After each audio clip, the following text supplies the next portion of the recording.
Bonjour à tous et bienvenue dans cette nouvelle vidéo et aujourd'hui donc je reviens sur The Guardian of Justice, une série sortie sur Netflix, une série que Netflix n'a absolument pas mise en avant, n'a pas fait de promotion autour. Moi je suis tombé dessus parce que c'était, je crois, en regardant sur le site Netflix dans les nouveautés à venir, ah il y a ça, machin, je regarde le pitch, ah tiens c'est marrant, ça parle de super-héros mais un peu en mode décalé, bon ça a l'air d'être ça. Personne n'en parle, en tout cas avant la diffusion de la série, ça passe comme ça, Netflix ne le met absolument pas en avant, et en même temps, peut-on comprendre pourquoi Netflix ne l'a pas mis en avant tellement cette série ne ressemble à rien de ce que vous avez vu. Et en même temps, je pense que c'est une série qui va énormément diviser. C'est-à-dire que tu en as qui vont évidemment adorer le délire et d'autres absolument pas. Du moins, ceux qui arrêtent au bout de 2 épisodes et qui vont pas aller plus loin, bon bah forcément ils vont rester sur une impression de je déteste et ce serait clairement dommage. Et donc c'est pour ça que je fais cette vidéo pour essayer de donner envie, pour ceux qui ont arrêté au bout de 1 ou 2 épisodes parce que je vois ça souvent, d'essayer de continuer, d'essayer un peu de vous ouvrir et puis continuer parce que c'est une bonne série, malgré évidemment pas mal de défauts, c'est clairement pas une série parfaite, je suis pas en train de dire ça, mais elle vaut le coup vraiment, elle vaut vraiment le coup d'être regardée, ne serait-ce que sur le fond. Alors c'est clair que Guardian of Justice c'est clairement un ovni, c'est une série en 7 épisodes de à peu près 25-30 minutes chacun. Donc en fait c'est une série qui passe assez vite et je trouve que ce format maintenant de 25-30 minutes, on voit ça sur beaucoup de séries, on voit ça sur Pam and Tommy, on voit ça sur d'autres, par exemple sur la série The Boys, alors pas la série The Boys Live mais la série animée, et on voit de plus en plus ça. Et je trouve que finalement c'est un format agréable parce que ça permet d'éviter voilà, les épisodes à rallonge de 55 minutes où les mecs doivent vraiment remplir et ils savent clairement pas quoi dire. Là vraiment je trouve ça agréable. Donc c'est mieux rythmé, ça passe plus vite. Et très clairement la série dans le générique, elle te parle d'une expérience, c'est-à-dire qu'au lieu que ce soit marqué Avi Shankar, c'est le créateur de la série qui s'était occupé d'ailleurs, je crois, de la série Castlevania, eh bien ce n'est pas marqué un Avi Shankar série, un Avi Shankar expérience. Et j'ai envie de te dire que c'est vraiment ça. En fait, on est presque, allez, je dirais pas qu'on est dans l'expérimental total, mais on est à la limite de l'expérimental quand même. Bon, alors ça veut pas dire que c'est archi désagréable à regarder et que ça ressemble un petit peu, tu sais, à la série que tu vas regarder à 2h30 sur Arte. C'est pas vraiment ça. C'est vraiment, c'est tellement osé dans ses parties pris narratives, dans ses parties pris sur la forme, etc., que oui, il y a clairement cette volonté de vivre un peu une expérience, disons-le. Et puis en plus, j'ai envie de dire que c'est une série qui tombe à point nommé. Alors ça, c'est quand même énorme de sortir cette série maintenant, parce que ça va évoquer un petit peu un monde au bord d'une guerre nucléaire. Tiens, c'est marrant. Et c'est marrant comme ça résonne un petit peu avec l'actualité d'aujourd'hui. Bon, et autre chose que je vais vous évoquer, des choses plus, on va dire, sociétales, politiques, que dit la série, et qui tombe très clairement aussi à point nommé. C'est très bizarre, on dirait presque voilà, Netflix et le créateur ont été plus ou moins visionnaires, ont été un petit peu, voilà, ont pondu une série un petit peu prémonitoire sur certaines questions, mais ça je vais vous les évoquer un petit peu après. Alors pour ceux qui seraient tentés de la comparer à The Boys, c'est-à-dire de dire « Ah, enfin c'est le The Boys de Netflix », vous faites totalement erreur, vous faites fausse route. Guardian of Justice n'a strictement rien à voir, mais vraiment rien à voir, avec The Boys. On pourrait penser ça au début un petit peu. Et en fait, pas du tout. The Boys, c'est une série beaucoup plus carrée, beaucoup plus traditionnelle, que ce soit sur la forme. Sur le fond, ça raconte surtout comment une entreprise qui a la main mise sur tous les pans de la société américaine va se servir des super-héros pour établir son empire. Ça parle entre autres de ça, ça parle aussi d'autres choses, The Boys. Et puis c'est surtout, je dirais, une grosse critique en fait du monde du super-héros, que ce soit Marvel, que ce soit DC. Guardian of Justice, c'est clairement pas la même chose. En fait, Guardian of Justice, ça commence, je dirais, comme on va dire une parodie, mais en vérité, c'est très curieux parce que ça mélange la parodie et le premier degré. Mais je pense que la comparer à The Boys, si vous attendez un The Boys bis, c'est une erreur. Vous n'irez pas au-delà d'1 ou 2 épisodes. C'est complètement différent. Si à la limite, on peut qualifier Guardian of Justice de copie de quelque chose, oui, ça je suis d'accord, on pourrait l'assimiler à la Justice League, et encore, moi, je parlerai plus de Watchmen.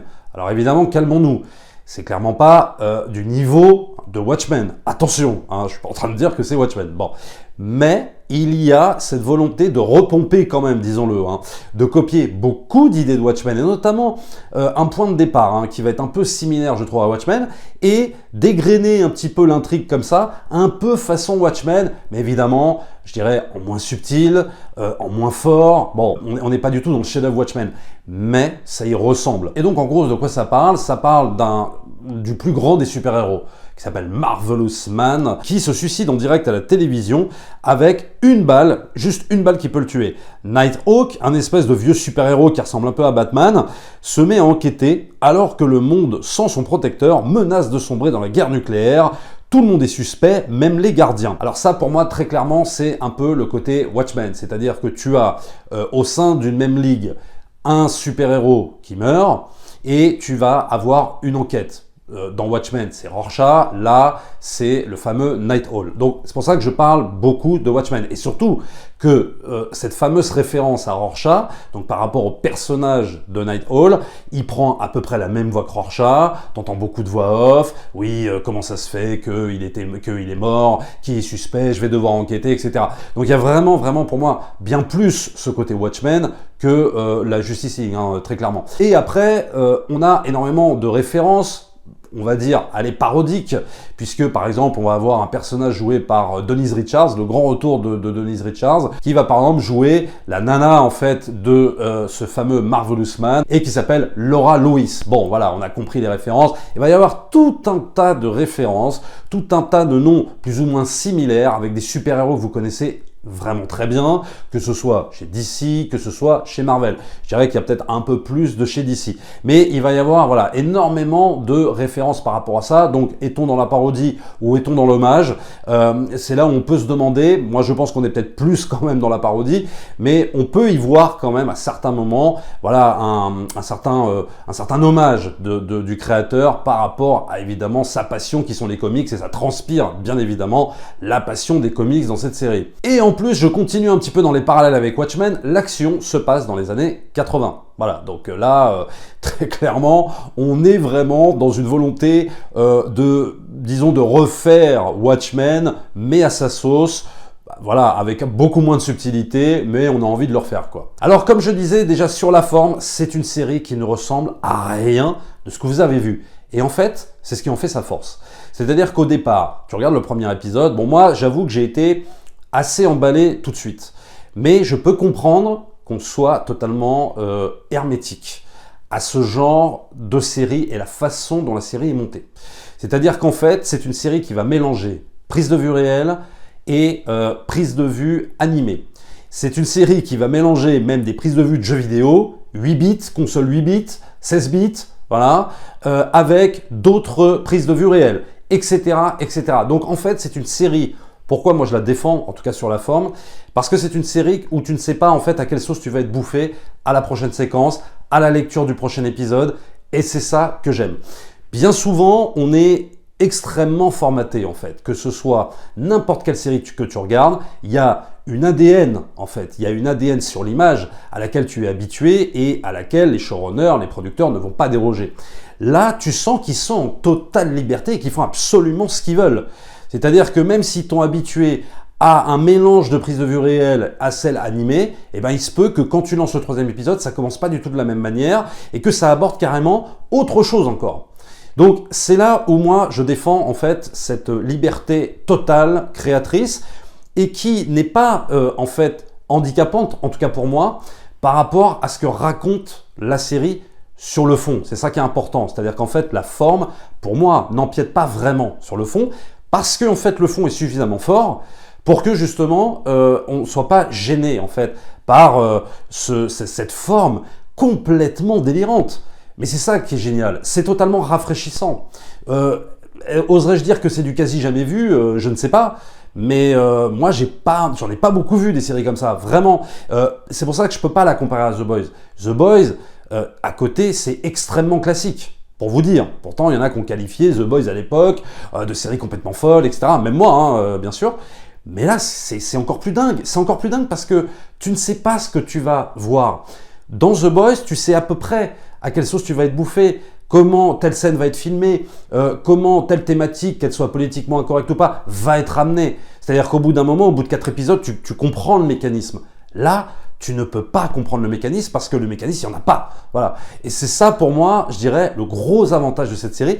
Et c'est là où c'est extrêmement rafraîchissant parce qu'ils sont en totale liberté, quoi. Donc, évidemment, ça va alterner beaucoup de séquences live extrêmement kitsch avec des séquences animées, paradoxalement, qui sont pas kitsch et qui sont archi réussies et qui ont réellement de la gueule. Donc après, on peut se demander, est-ce que toutes ces séquences que vous voyez avec des pauvres costumes à 2 balles, dans des décors minimalistes où tu sens qu'il n'y a pas de thunes, est-ce que ces séquences live sont kitsch de manière volontaire? Est-ce que c'est voulu? Ou alors, est-ce qu'on ne pallie pas en fait avec des séquences animées qui ont vraiment de la gueule pour justement masquer le manque de budget sur les séquences live? Moi, c'est la question que je me posais en fait tout au long de la série. J'opterais, moi, personnellement, pour cette solution-là. C'est-à-dire que je pense qu'ils n'ont pas eu le budget, en fait, pour des séquences live et qu'ils se sont dit, mais comment on va faire avec peut-être le peu de budget qu'on a pour mettre nos scènes d'action qui défoncent en mettant en scène des super-héros qui vont se fighter contre d'autres ennemis, etc. Comment on va mettre en scène les séquences de pseudo-guerre mondiale, etc. et que ça ait de la gueule? En fait, on va faire ça en animation, avec des représentations en mode jeu vidéo 8 bits de l'époque. Et en fait, on va faire passer tout ça comme si c'était une série à gros budget, en fait. Et le truc, c'est que finalement, ça passe. Alors, ça passe pas effectivement au niveau des séquences live. Je pense que dans les séquences live, il y a une volonté de kitsch voulu, effectivement, avec vraiment des pauvres costumes à 2 balles que tu sors du magasin d'à côté quand tu vas te déguiser pour Halloween, quoi. Hein. Vraiment, c'est ça. Hein. C'est pas du tout The Boys, c'est pas du tout... on n'est pas du tout là-dedans. Mais je pense quand même qu'ils ont joué peut-être avec ce manque de budget. Il faudrait quand même que je vérifie le budget, c'est dommage parce que j'ai pas vérifié, mais je pense pas qu'il y ait eu un énorme budget. Par contre, les séquences animées, clairement, elles ont de la gueule, hein, je vous le dis tout de suite. Et tu te prends presque à rêver, à te dire, putain, c'est dommage qu'en fait, cette série, elle n'ait pas été faite qu'en série animée. Voilà, tout simplement. Comme par exemple, tu as eu une Invincible sur Prime Video. En fait, je pense que cette série, les gens n'auraient peut-être pas lâché, parce que beaucoup lâchent, hein. Beaucoup ne supportent pas ce mélange, beaucoup disent, ah, c'est trop kitsch, machin. Et en fait, c'est dommage parce que tu dis, peut-être que les gens auraient moins lâché si ça avait été entièrement en animé. Voilà. Et c'est là où peut-être le créateur s'est, à mon sens, un petit peu planté. Alors après, au niveau des défauts, je pense que la série se planque trop pour amener des thématiques sur des personnages et les développer. Elle se cache trop derrière des scènes de baston, certes très efficaces, parce que ces scènes de baston vont mélanger prise de vue réelle, animation, jeux vidéo, en même temps dans la prise de vue réelle, avec des prises de vue animées façon cartoon des années 50. C'est un truc de dingue hein, ce qu'on voit. Mais le problème, c'est que ces séquences de fight, elles sont sympas au début, t'es super impressionné, très franchement. Hein. Les premières scènes, t'es là, waouh, putain la vache, quoi, j'ai jamais vu ça. Et puis au bout d'un moment, ce savoir-faire se répète et ça devient extrêmement lassant. Surtout que le créateur ne sait jamais les arrêter. Elles durent des plombes, des plombes, des plombes, des plombes et des plombes. Et au bout d'un moment, t'en peux plus. Tu te dis, bon, attends, est-ce que tu sais me faire autre chose que des séquences de baston style Street Fighter, mais version live, etc. Et il y a un moment donné, c'est vraiment fatigant. Et ça va même jusqu'au dernier épisode où tu as une séquence comme ça qui dure 5 minutes montre en main. Et je peux te dire que 5 minutes montre en main dans la série, c'est extrêmement long. Et ça, c'est dommage que des fois, il se cache derrière ce gimmick de mise en scène pour un peu pallier, si tu veux, je pense, des problèmes d'écriture sur l'introduction de certains personnages. Alors après, sur le fond, parce que j'en parlais évidemment en début de vidéo, c'est super impressionnant. Parce que tu as quelques petites punchlines bien assénées quand même sur, par exemple, le rôle des super-héros. Alors par exemple, on peut se référer à Marvel, bon, éventuellement même à DC. Et en fait, on te dit, quelque part, que ces super-héros omniprésents dans la culture pop, ça façonne notre façon de voir le monde en fait. Ça façonne notre façon de voir le monde de façon finalement extrêmement manichéenne. Ce qui fait qu'après, tu regardes les infos, tu regardes ce qui se passe dans le monde, etc. Et avec ces médias omniprésents, et ça, la série le retranscrit extrêmement bien. Ta vie est rythmée par rapport aux médias. Et évidemment, tout ça est dû aux chaînes info 24/24, etc., qui n'arrêtent jamais. Ce qui fait qu'après, n'importe quel conflit que tu vas regarder dans le monde, tu vas les voir maintenant de façon manichéenne. C'est-à-dire que tu n'as plus aucun recul. Il y a les méchants, les gentils, il n'y a plus de débat. il n'y a plus une remise en question de ce qu'on croyait savoir au départ. Et ça, on te dit, bon, alors c'est pas que ça bien évidemment, mais ça, on te dit qu'en gros, bah, c'est un peu ce matraquage en fait de thématiques de super-héros qu'on te fout au cinéma à longueur d'année, etc., qui finalement finissent par te dire, ouais, bah tu vois les choses de manière manichéenne, comme quand tu regardes un film de super-héros. Donc ça, par exemple, c'est une des thématiques, hein, qu'on te place dans Guardian of Justice et que je trouve assez juste. Autre chose qu'on te place quand même, et je ne te dirai pas quand ça intervient, mais je voulais quand même en parler, c'est pas vraiment spoiler, mais c'est cette espèce de thématique sur le nouveau monde.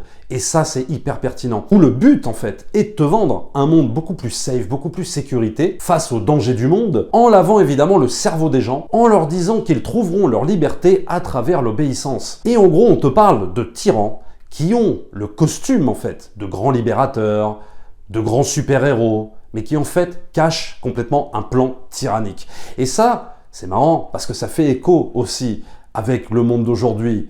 Et j'en en dirai pas plus.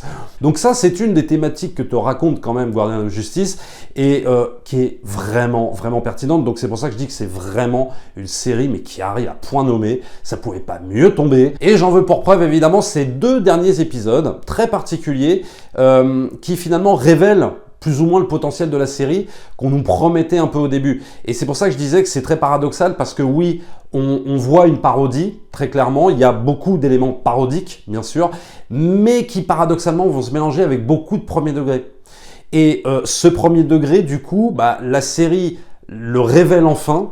Pour ceux qui ne l'auraient pas capté avant, le révèle enfin lors des 2 derniers épisodes qui sont finalement plus ou moins assez sérieux quand même, voilà, et qui amène quelque chose de très sérieux. Donc voilà, en gros, ce que je pouvais vous dire sur ce Guardian of Justice. Je peux comprendre qu'on n'aime pas sur les 2 premiers épisodes et je peux comprendre qu'on arrête. Pour ceux qui seraient tentés d'arrêter au bout du 2e épisode, moi je vous donne un conseil, continuez, allez jusqu'au bout, c'est pas grand chose. Vous êtes capable de vous taper 3 heures de The Batman au cinéma, vous êtes capable de vous taper des séries à rallonge qui n'en finissent plus. Franchement, essayez ça, voilà. Et même si vous n'aimez pas jusqu'au bout, au moins vous aurez essayé. Au moins peut-être qu'il y a quelque chose qui vous aura plu. Mais vraiment, c'est pas une série parfaite. C'est une série c'est une série même qui peut déranger. C'est une série qui est pas peut-être oui faite pour tout le monde, je ne sais pas. Mais moi je pense très sincèrement que peut-être que c'est une série qui arrive trop en avance. C'est-à-dire que peut-être que plus tard on composera certains blockbusters de cette façon-là, avec cette expérience-là, peut-être. Ou alors je me plante complètement, je ne sais pas, l'avenir nous le dira. Mais moi j'ai l'impression que ça arrive peut-être un peu trop tôt. Peut-être que certaines personnes ne sont pas prêtes en fait pour voir ce genre de récit raconté de cette manière-là. Et moi j'aime cette audace, j'aime cette liberté. Moi c'est tout ce que j'aime dans les séries, qu'on nous propose pas toujours la même chose, surtout quand on parle de super-héros. Parce que là, je vais vous dire, les super-héros pour moi, clairement, on commence vraiment à avoir fait le tour. Moi, ça y est, ça m'a complètement gavé. Je suis de plus en plus réticent à l'idée de voir un film de super-héros parce que j'en peux plus, voilà, très clairement.